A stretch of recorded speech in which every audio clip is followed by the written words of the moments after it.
We cannot be talking about foreign investors. When local investors are not protected. We can only bring foreign investors if local investor is protected. One of the houses they destroyed ever. The man's partner did not have to find the investor at his office when he was being destroyed. You think if they go back, they'll come again? No. They won't come back. Everyone foreign investor will protect the local investor. Make the business thrive. What government is supposed to be doing here is coming to support you people.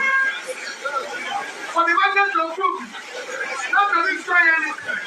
You have taken all these legislators, you have taken it on, all we are feeling. Let there be peace. Let there be reconciliation. Let all the states of Nigeria and everywhere understand that this is time to protect businesses. This is time to support businesses. So I thank all of you, what you are doing, welcome us here, and show you that we must continue as you have a new Nigeria like this.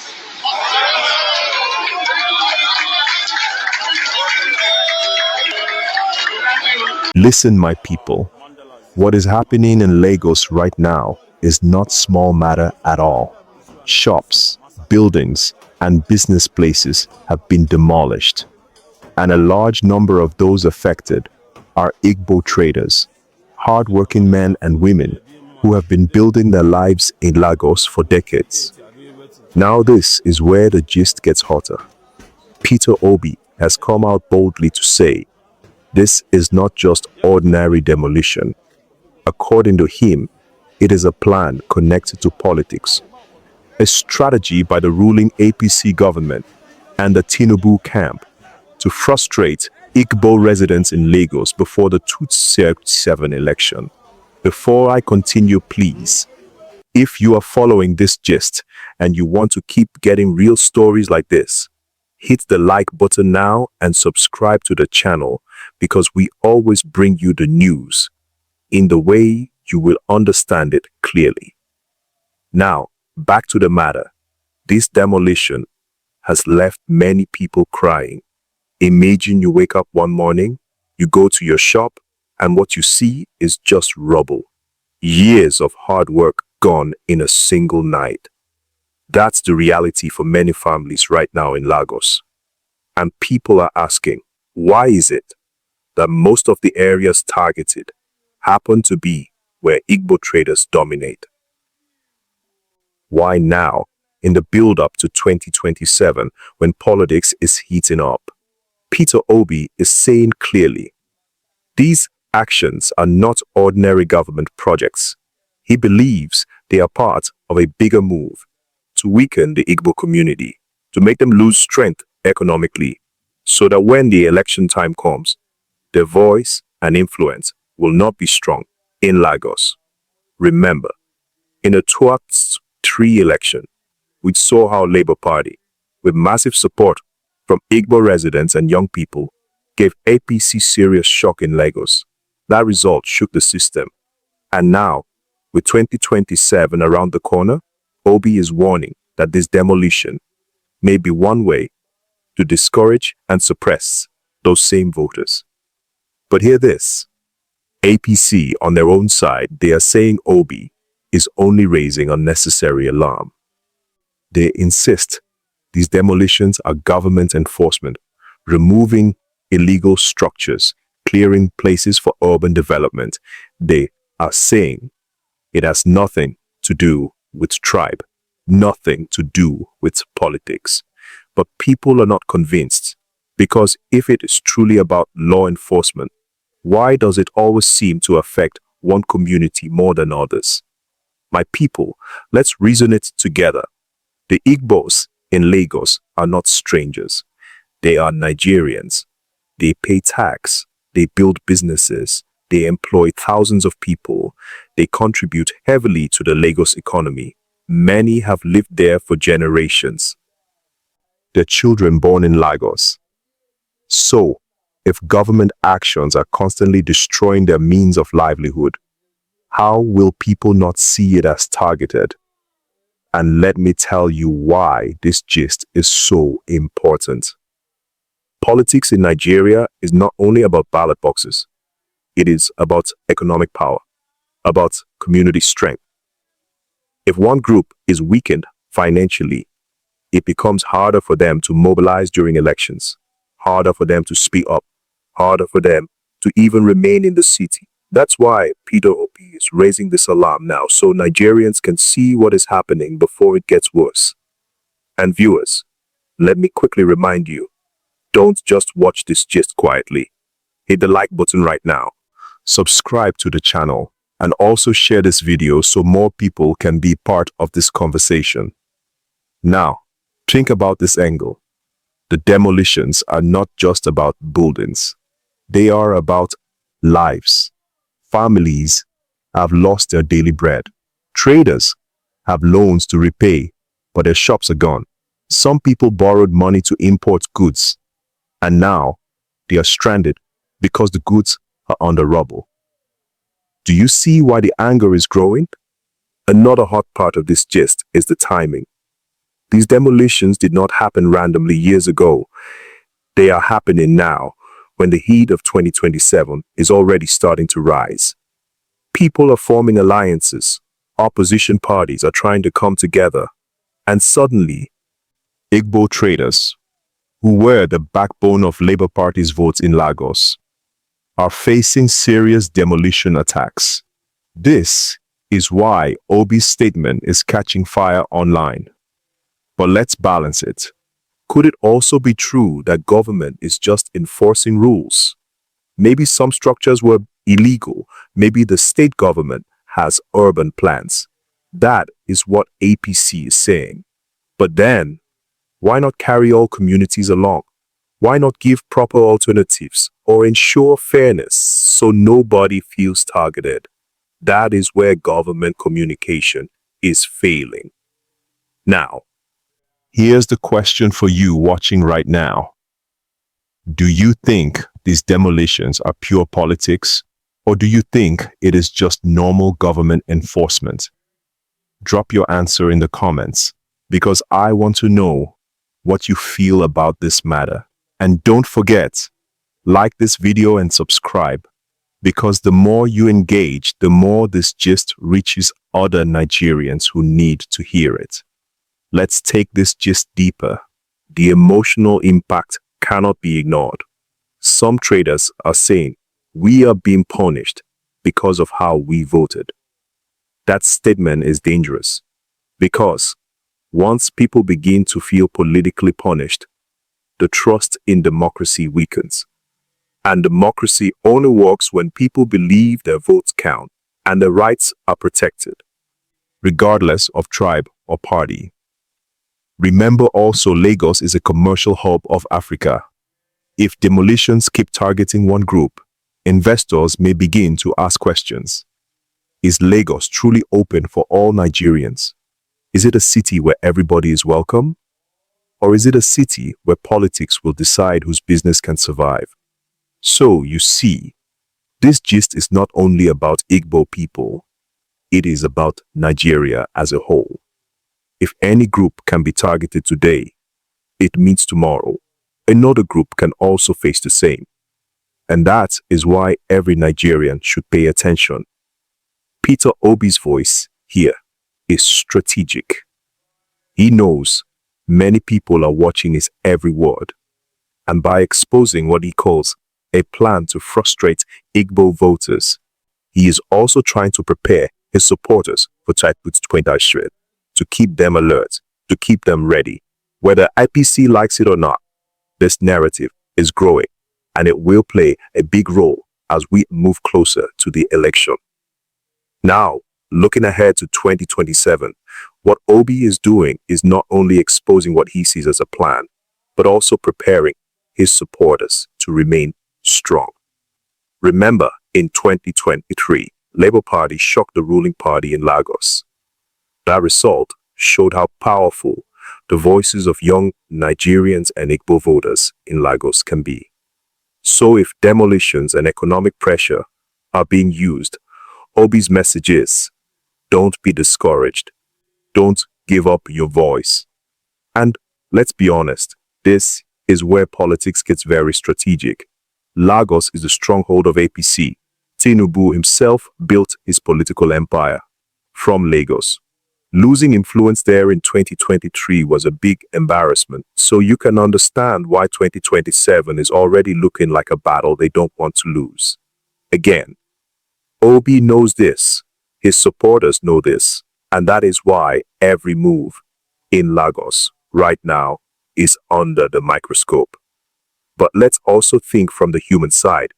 Imagine a trader who has worked 20 years in Lagos, sending children to school, building a small house in the east, supporting family, both in Lagos and in the village. Then one morning, the shop is demolished. No warning that makes sense, no alternative place, no compensation. That family is broken. And if that family feels it happened because of politics, resentment grows and it becomes generational. That is how division deepens. And Lagos is too important to Nigeria for division to scatter it. Lagos is home to all tribes, all businesses, all hustlers. If government actions make one group feel unwanted, the peace and progress of the state will suffer. This is why the demolitions have become more than just a city planning issue. They are now a national conversation. Please, if you're watching and following, don't forget, like this video right now, subscribe, and also share it, because this story must be heard by everybody. Now, let me ask you again, do you think this kind of demolition will stop Igbo people from supporting Peter Obi and Labour Party in 2027?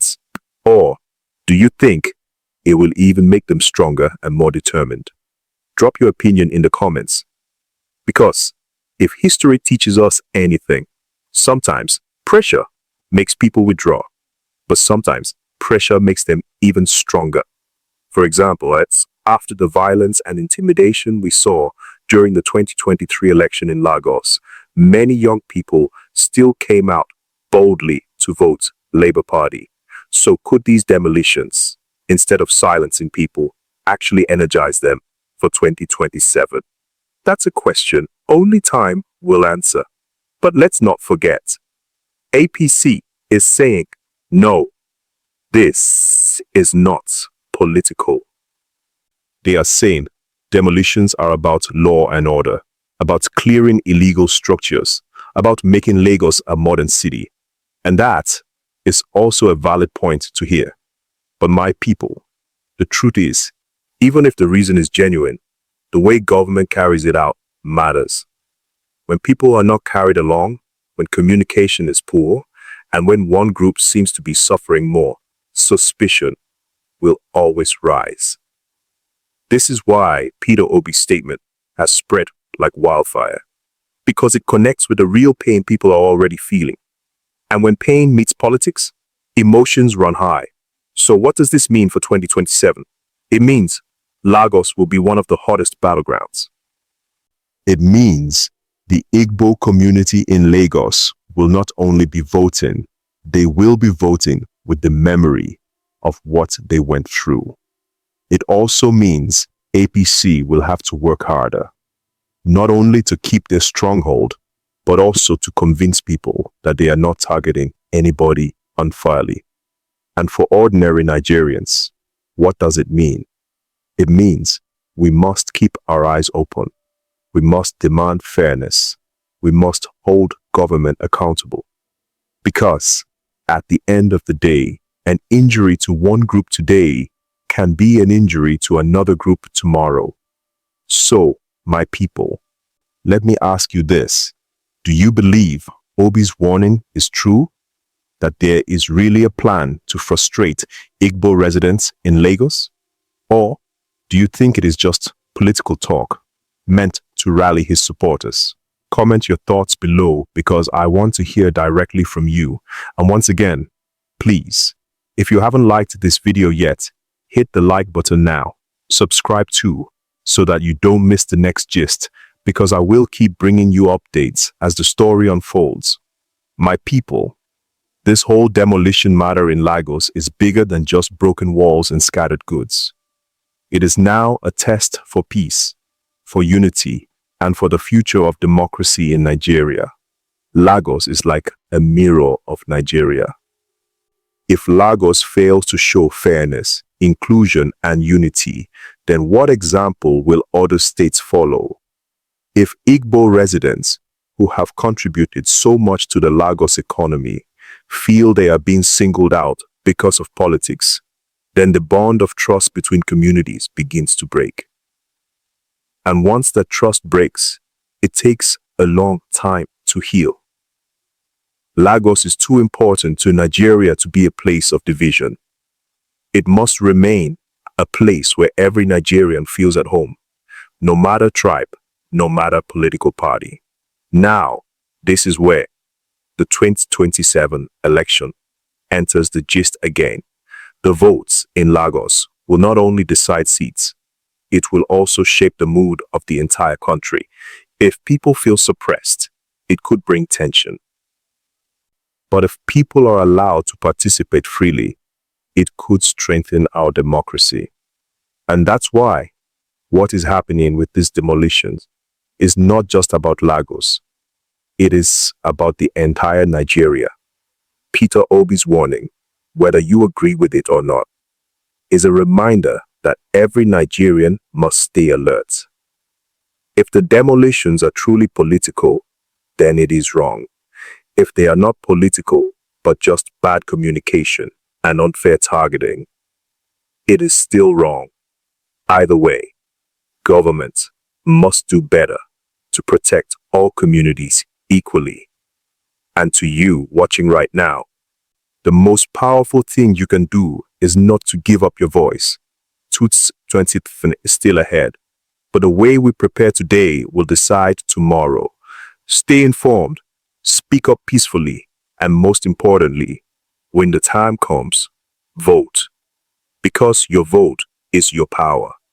And if you allow fear or frustration to silence you, then those in power will continue as they like. So, to round up this gist, the Lagos demolitions are shaking families, raising political questions, and creating tension about fairness. Peter Obi has put it on record that he believes it's a strategy to weaken Igbo residents before 2027. APC is denying it, saying it's just law enforcement. But Nigerians can see with their own eyes that something is not balanced. The question now is, will this issue push us towards more division, or will it challenge us to demand fairness and unity in Lagos and across Nigeria? Let me ask you one last time, what do you think? Are these demolitions about politics or are they about law? Drop your answer in the comments. Let's have the conversation together. And please, don't forget, if you enjoyed this gist and you want more updates like this, hit the like button right now, subscribe to the channel, and share this video so that more people can understand what's happening in our country. We will keep following the story, and as it develops, I'll bring you the gist fresh, simple, and clear. Until next time, my people, stay safe, stay informed, and keep your voice alive.